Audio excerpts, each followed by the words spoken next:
record button for the meeting. So we are being video recorded, and people sometimes will ask me that they missed the meeting. Can they get a copy of the recording? And we put it up on our website as well. So I'm just going to recap that we approved our meeting minutes from November 12th. We approved our treasurer's report, which shows that we have $1,357.92 in our treasury. And we were just talking about our Niagara County lawsuit, where we sued Niagara County over the fact that they denied us a FOIL request. And we won that lawsuit, and the judge had just recently signed the order that we won. And we are following up with obtaining our copies of the information we requested, and we're going to file the judge's order with the county legislature. And they should take steps to amend their law, which the court has now declared to be illegal. So sorry I didn't press the record button earlier, but that brings us up to speed. And now we'll talk about item number 4. Paul, yeah. Before you go there, you made a request of me. I will add the reminder to my job description, and I'll try to remember to remind you. All right. Okay. And if that doesn't work, I'll be behind you. I'm sure Larry knows that you're a good reminder. Yes. Yes, he does. So next item on the agenda is number 4, our FOIL training program.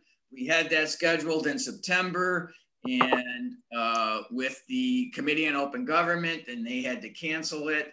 So we were rescheduling it for January 8th, and I have confirmed that January 8th at 10 o'clock in the morning, it's a Friday morning. In September, it was a Friday morning as well. That's when we're going to do our FOIL training. Steve Brown from Channel 2 News is going to speak, and Kristen O'Neill from the New York State Committee on Open Government. We had 115 people register for the September training. We actually have a 100-person limit. So I will email everyone who signed up last time, and hopefully we'll get 100 people.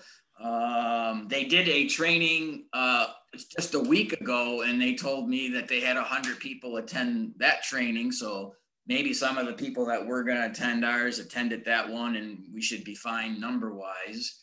What was the date of their training that they did? They just did one December 3rd. So, I think I was on that. I think I was on that one. I think I took a few scribbled notes. So I will be sending out an email letting people know that we're back on for January 8th, and that should be good. Any questions on that? If not, we'll go to number 5. So in your packet was a letter that we sent. Our organization and 7 or 8 other organizations sent a joint letter to the New York State Committee on Open Government.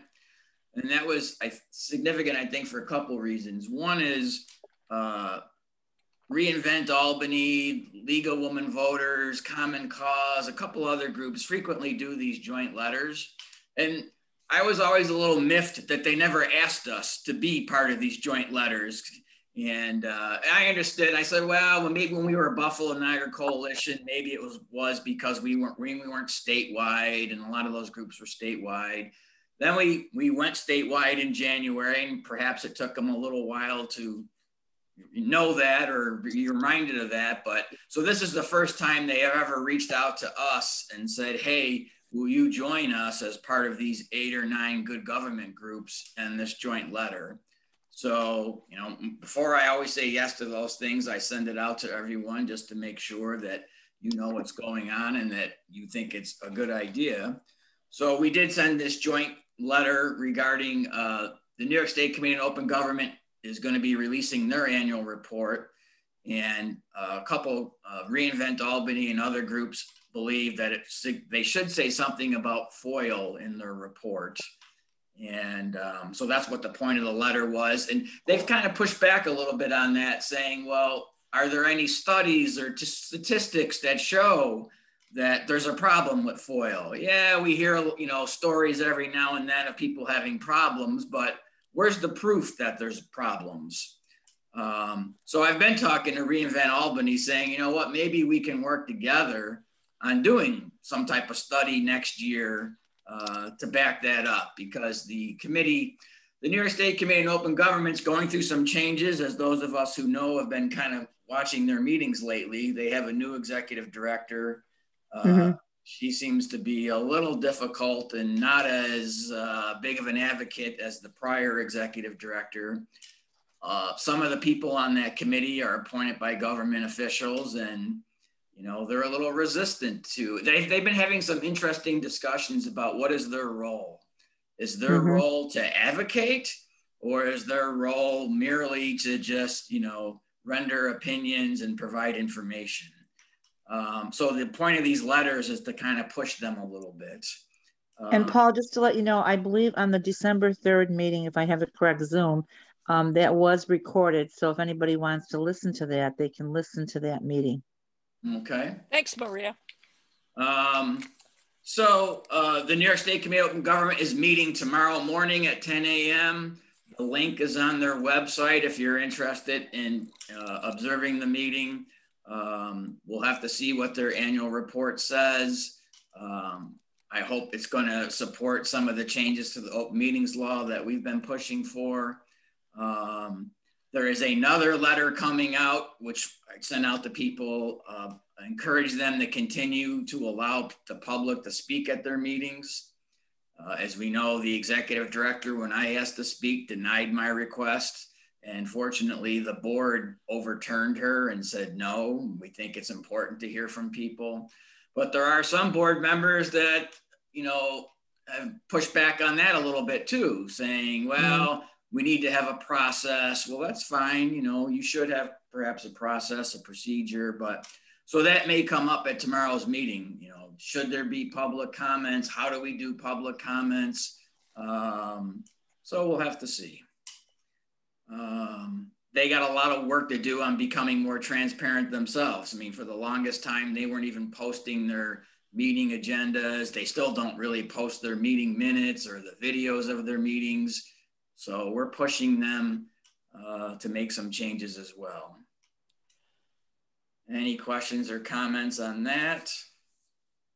Paul, what you're discussing right now, I remember reading in the letter that it was mentioned delays and a lot of negative with regard to response back.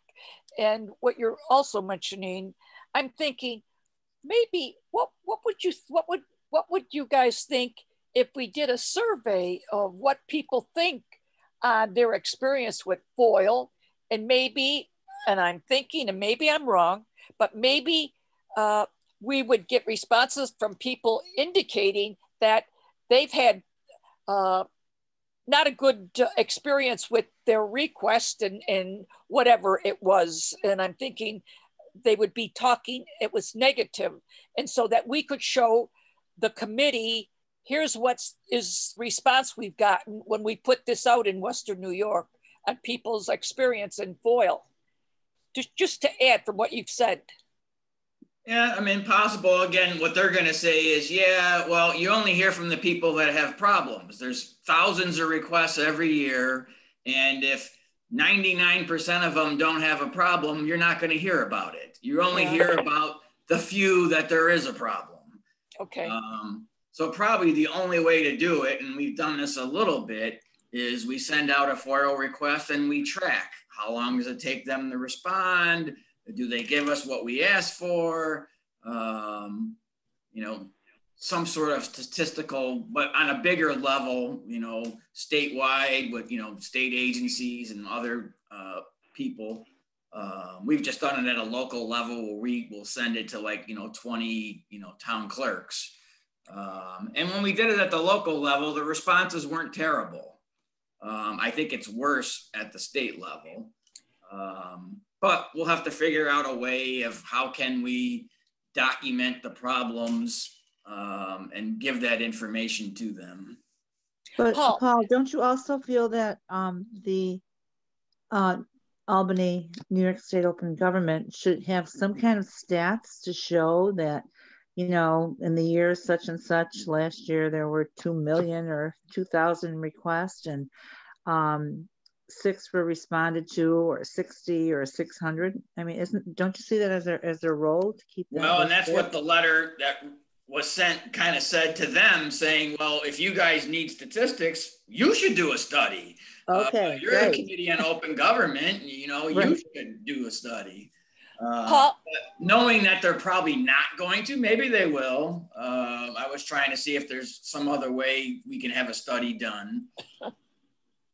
Paul, piggybacking what Maria's saying and you're saying, I remember years ago, every year, the committee would put out a report on the different, and they'd even index it by topics. Is that still going on? My point is, what was done when Friedman was in versus what is people who are in now? Can we show a comparison with the new leadership versus the past?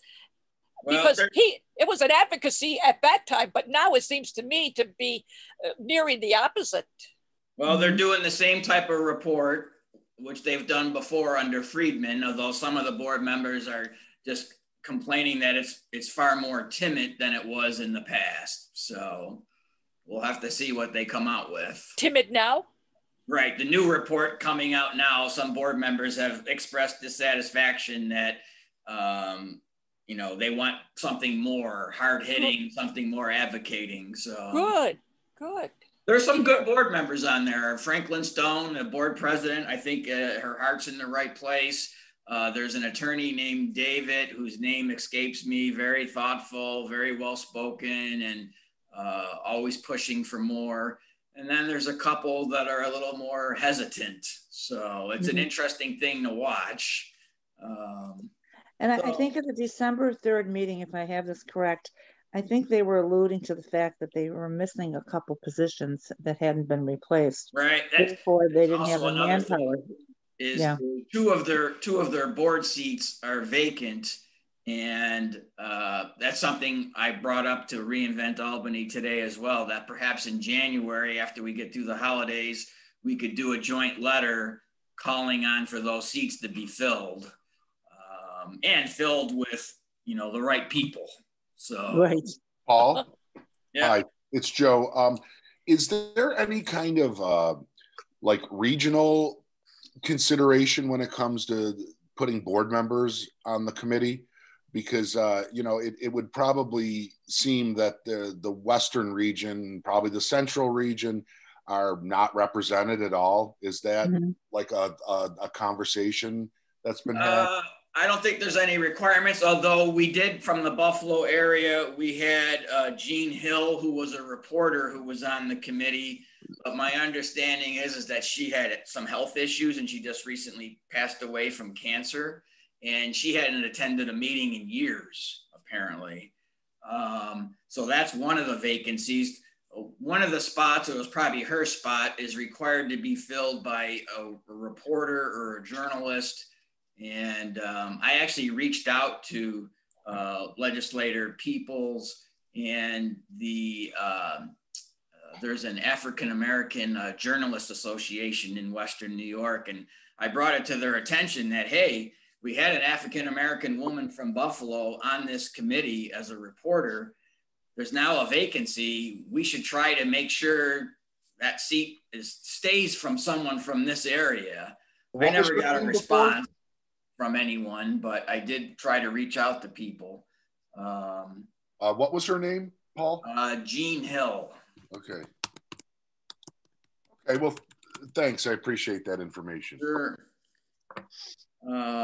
So we'll just keep pushing them to do the right thing, and we'll see how it goes. So the next item on our agenda is the review of 2020 accomplishments. And I haven't done this before, but I'm going to try to share my screen to pull this up so everyone can see it. So let's see if I get this to work. Can you see what's my documents here? Not yet. What did I not do right? We'll keep praying. Well, then I don't know how to do it. I watched the video earlier today to show me how to do this, and I thought I was doing it the right way. A plus for trying. Down at the bottom. I clicked share screen, and then I had a PDF opened on my computer, and I opened it, and I thought it would automatically go on the screen, but I guess not. But hopefully you have your packet. So it was like I try to keep track throughout the year of things that are successes. So on page 9 and 10 of the packet I emailed, I have a 2-page list of things that we accomplished in 2020. And it's like 17, 18 things. So I don't know if people had a chance to look at that, or if you want me just to go through it quickly. I did see it, and I was like, wow, we did some good stuff, and we did some good stuff here.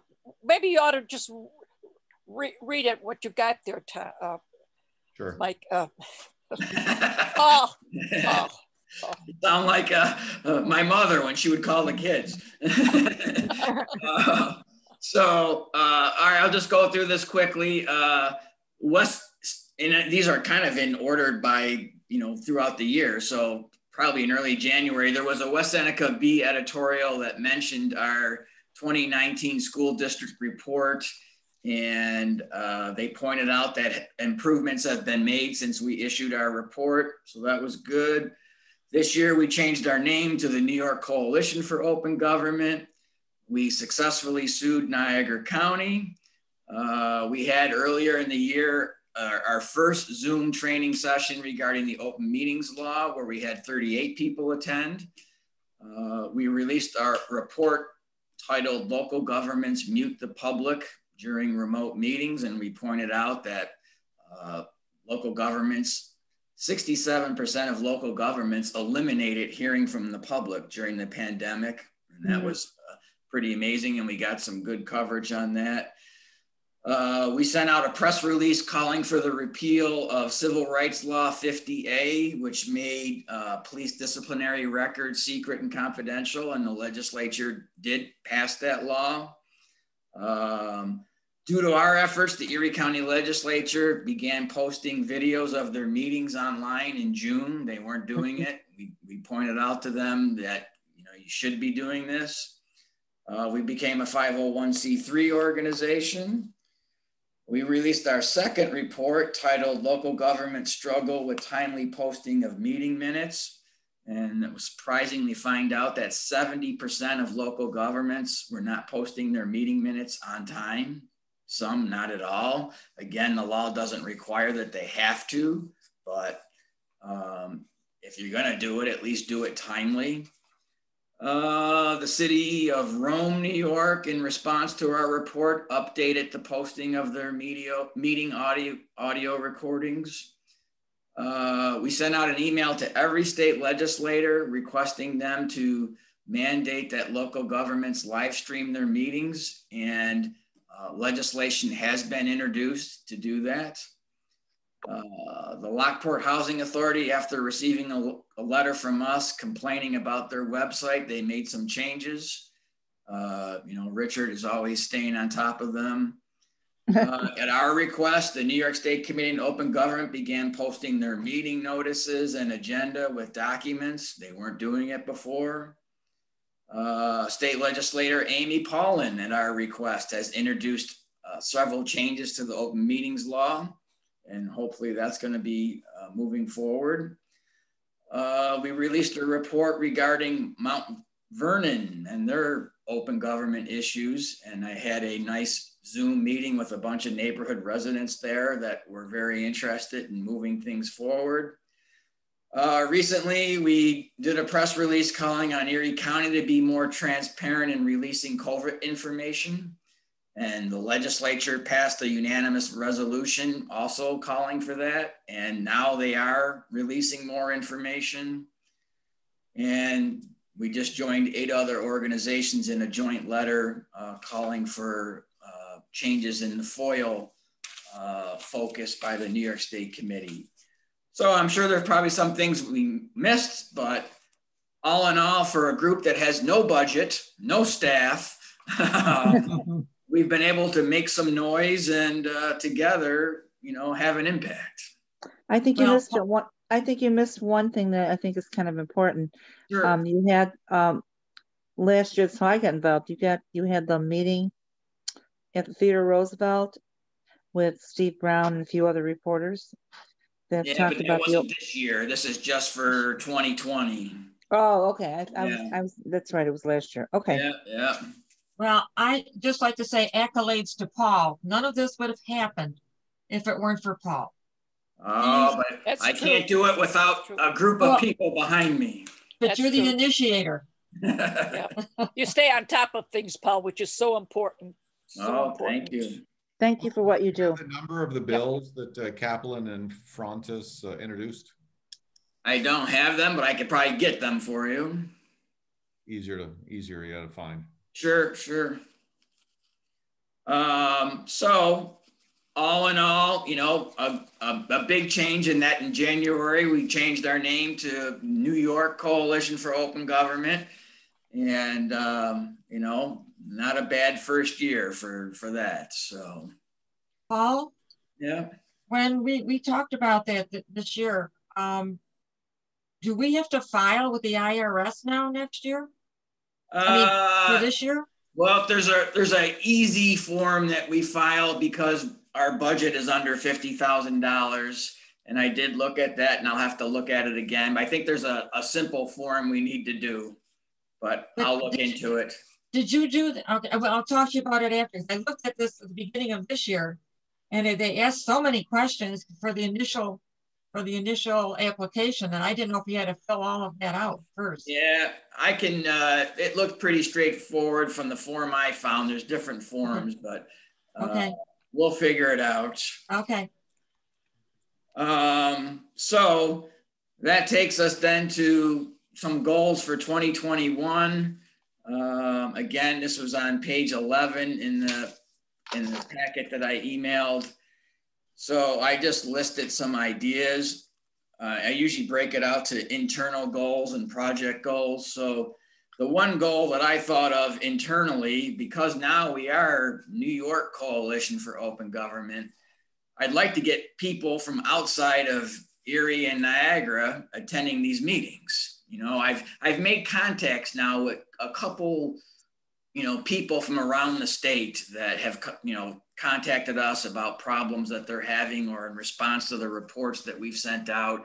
So I kind of have a little network of activists, on my email list, but I haven't been able to get them to show up for these meetings. So one thing I want to do for next year is, I guess, make a more perhaps individual effort to get some of those folks to attend these meetings. And one idea I thought of is maybe I invite, one person a month or every other month to come talk about the open government issues they're dealing with in their community.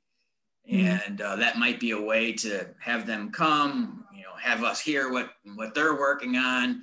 And, if you invite people to talk about what they're doing, most people are happy to talk about what they're doing. And maybe it makes them interested in attending future meetings. So they don't have to be an elected official, but a citizen within the state. Right. So, I've been making contacts with different people, but I'll have to make an effort to try to get them to attend. I'd love to get more Facebook page followers. I always look at these groups that have, and I was like, how do people do this? They have, 5,000 Facebook followers. We have 243. It wasn't that long ago that we had like 70 or 80. So it's growing.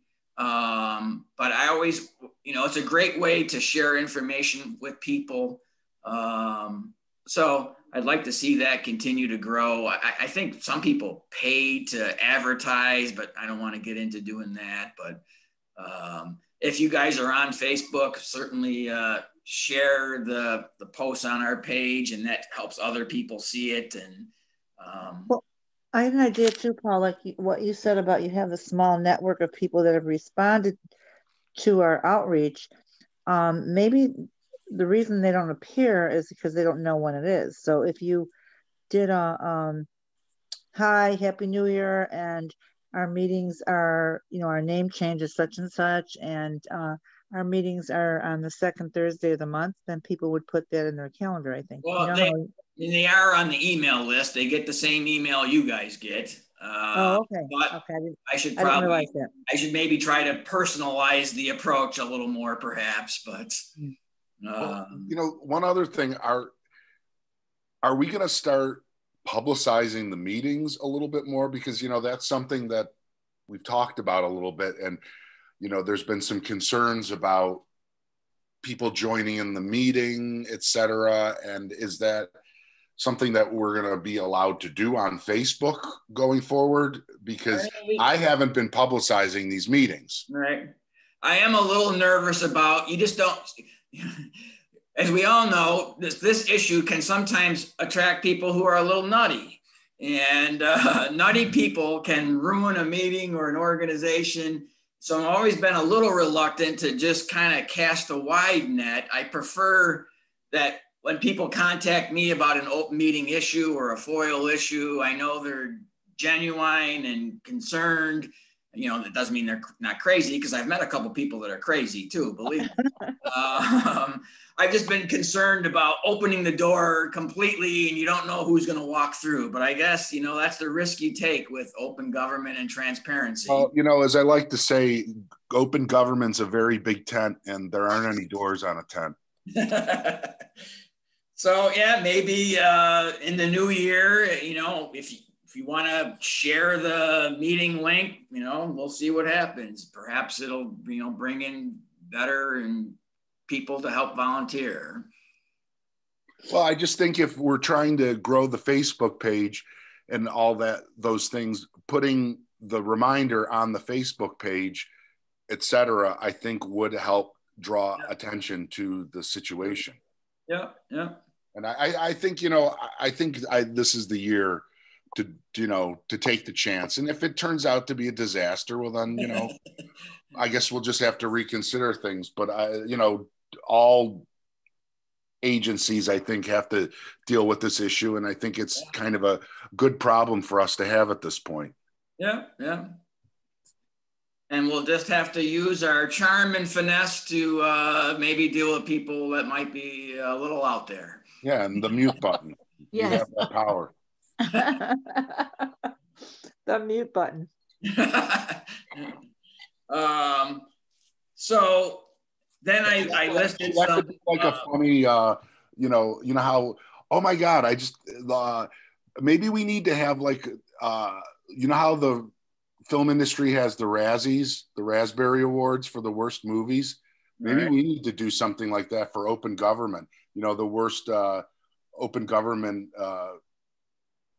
situations in the state, give them some kind of like a mute award or something. Yeah, that's a good idea. We did do that 2 or 3 years ago. We had at one of our September meetings, we recognized some local governments who did good things, but we also recognized some governments that did bad things. I remember we, criticized Amherst for something, and but that's a good way to maybe draw attention to things. And then Joe, you sent me a text message too. Something we've never done before is we've never released an annual report. The New York State Committee on Open Government, they're working on their annual report now. And maybe we should do the same thing where we release an annual report that highlights some of the things we've achieved and advocates for some of the things we want to change. Yeah, I think it's a good idea because especially towards the end of the year, journalists are getting even lazier. And, something like that would be really easy for them to put their byline on. Yeah. Lazier? Journalists are lazy. Why do you think they're writing? What do you think? I mean, come on. Well, I'm thinking there's so much to write about, like what's happening at the meetings. Like the Trust meetings. me, journalists like an easy byline. Yeah. So maybe we'll work on something to come out in January for some sort of annual report. And then for 2021, as far as possible projects, I put together a list there on page 11. What I was trying to do is kind of hit different levels of government. So one focuses on like villages, one focuses on towns, one on counties, one on cities, school boards. So some of the things I thought about were, I know, and just focusing on one thing for each one of those. So for example, zoning and planning boards, I know are a big thing with a lot of people.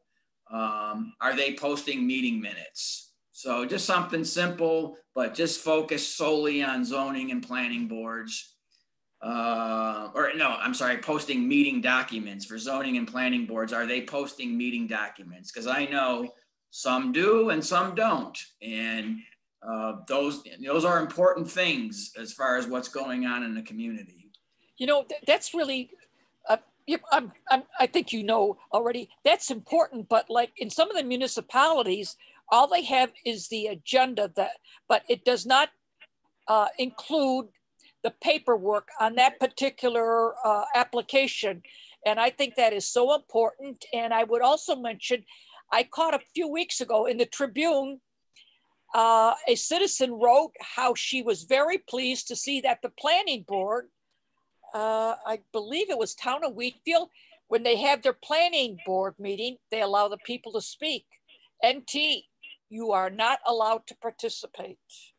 And I think that is really wonderful. And I think it's important to allow people to speak. And so I read that list. I read everything, Paul, but I think that's a good item. And like you say, those are basic decisions that they make, and its impacts on people, the citizens. So I think that's a good, I particularly like that item, but there were a lot of good things. And we've never done zoning and planning boards before. So this will be something new for us. Villages, villages tend to be smaller, not as much resources, but they should be able to post meeting minutes. So for villages, I was just again, try to keep it simple. Are they posting meeting minutes? Are they doing it timely? That's a basic thing that even a village should be able to accomplish. For counties, they're bigger, they got more resources. Maybe take a look at, are they live streaming meetings? Posting video recordings of their meetings. Well, the county recently did their first live stream. For Niagara County or Erie County? Erie County. Okay. How was the audio and video of that, Maria?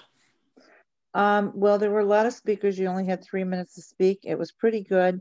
It took them about 10 minutes to get started, but once they got started, it went along pretty smoothly. And you could hear very well and see very well. Yeah. It's good to hear. And that's significant. And if you wanted to speak, you had to pre-register ahead of time. And then when you got on, you knew that you were like number 23 or something, so you could go get a snack and wait for your turn. Right. Well, that's significant that Erie County has never done that before. So. I know. They made a big production about this as the first ever, and they were so proud of themselves. And I thought about you. I thought about you, Paul, and I said, boy, wonder where they got this idea. Did the legislators talk back? Did they converse with the public, the speaker? Yeah. In fact, there was somebody that was asking for a grant or something from the Arts Council or something, and the individual said, or the legislator said, well, we've got some grant money that was already tied up there or something. So yeah, it was kind of a give and take, but now you only had 3 minutes, and they told you 30 seconds before you ended, and most people spoke and didn't really need more than 3 minutes. It sounds like it might have been a budget meeting. Actually, it might have been a budget hearing. It was. It was all about money, and there were several nonprofits that had their hand out for money. Okay. Because they were losing revenue because of COVID. What a surprise. So another report, which we've already started working on, is school districts. I was going to take a look at executive sessions. Like I said, the biggest splash we ever got was 2 years ago. We did a report on how improper executive sessions are, and it got front page news in the Buffalo News. So, and school districts, I know, are a big issue with a lot of people. And so taking a look at, we're starting to gather that information now. I think that'll be our first report, maybe to come out in February. So school district executive sessions. And then usually once a year we do a FOIL project. So I thought about doing a FOIL to different city councils for financial disclosure forms. I thought about doing it with counties, but the only problem being is county legislatures are much bigger. If I do 20 county legislatures, some of these legislatures have 20, 30, 40 people. Albany, I think, has like 30 or 40 legislators. City councils tend to be a little smaller, 5, 7, 9 people. So it's just a little more manageable as far as getting all these documents. But that might be interesting, just like we did with the Niagara County legislature, to see how compliant people are as far as responding to a FOIL for their disclosure forms. And then we usually have, we do something for Sunshine Week, which is in March. So I think we'll focus, my thought is to focus that on amending the open meeting law. You know, we have several bills that have been introduced, maybe draw some attention to that. Maybe some type of Zoom event with legislator Paulin to, you know, talk about where things stand. And then every September we tend to do an event, and maybe we can throw in a training session or two somewhere along the way. And then you never know what's going to come up. So we always have to leave room for just responding to, you never know what issue is going to break out or what the media is going to pick up on. So those are just my thoughts for a couple of reports that we could do next year. We'll certainly need all your help in, you know, checking the meeting minutes or checking the agendas. So I don't know if anybody else had any other ideas for reports. Well, I think when you're talking about these training sessions and about the Sunshine Week in March, I think I'm thinking that with the distribution of the COVID vaccine, that might be something where we look at like how they're distributing it instead of like, okay, we got, you know, 6,000 doses of something. And with open government, we should be able to say, hey, how many doses did you guys get and how were they distributed? So I think it's real important that we keep an eye on that aspect of distributing it to where it's going. Obviously, it's going to nursing homes and to essential workers, which I think is important. But after that, who gets it first? Amherst, Buffalo, you know, those kind of things. So I don't know how we detect that, but. Yeah. Okay. Alberta? Yes, did you see I raised my electronic hand? I did. So I have a question about whether, since the census will come out and the new districts probably will be created, is that something that would involve open meetings and that sort of? I think in Niagara County there's a commission that will do that. So does that require open meetings for that purpose? Probably not. It depends. You know, there are committees or commissions that if they don't have the final authority to do anything, they're just going to make a recommendation to the legislature, who will finally approve the new lines. The committee or commission meetings don't have to be public. We certainly always prefer that they be public, but that's an interesting question. I could take a look to see how other redistricting committees and commissions have been done. But right now there's all these like police reform committees and commissions, and some are doing all their meetings out in the open, and some are saying we're meeting behind closed doors, but we're going to have public hearings to obtain public input. And they don't have to have all their meetings, because they're just going to make a recommendation to the city or the county. So if it's an advisory committee, they don't have to be open. Okay. So if it's a commission that is a body that normally meets every month or whatever, they don't have to be broadcasting what they're meeting about? They can Well, just it depends. Again, it what type of commission and what is their purpose, whether they're just making recommendations. I mean, technically, like the town of Amherst, as in most towns, they have a whole bunch of committees. Their committee meetings don't have to be open to the public. Most do, but they legally don't have to because they're only making recommendations. Even if their recommendations entail spending money, taxpayer dollars? Yeah, because the final vote will be out in public by the town board or the city council. Okay, I got you. I never knew that. Interesting. Yeah, Thank you. What about the fact if there's a quorum, or doesn't it apply to a committee? Doesn't matter, as long as the committee doesn't have like 2 or 3 elected officials, a majority of elected officials, it doesn't have to be open to the public. So committees generally. So if it's a committee of all town board members or council members, yes. But if it's a committee of residents and citizens, no. Okay. So even if there's one elected person on there, you don't have the, No. Oh my goodness. Okay. Joe? Yeah, one of the things that a couple meetings ago with the state committee, there was a phrase that I thought was really interesting called proactive disclosure, Right. which I think is, kind of the mindset that we need to start getting out there, that open government issues need to take this into account, this idea of, being proactive about information. And how I think that would relate to the committees is that, the public needs a fair and complete process on how their government works. And if committee meetings aren't made available to the public, they're really missing out on a big part of the decision-making process.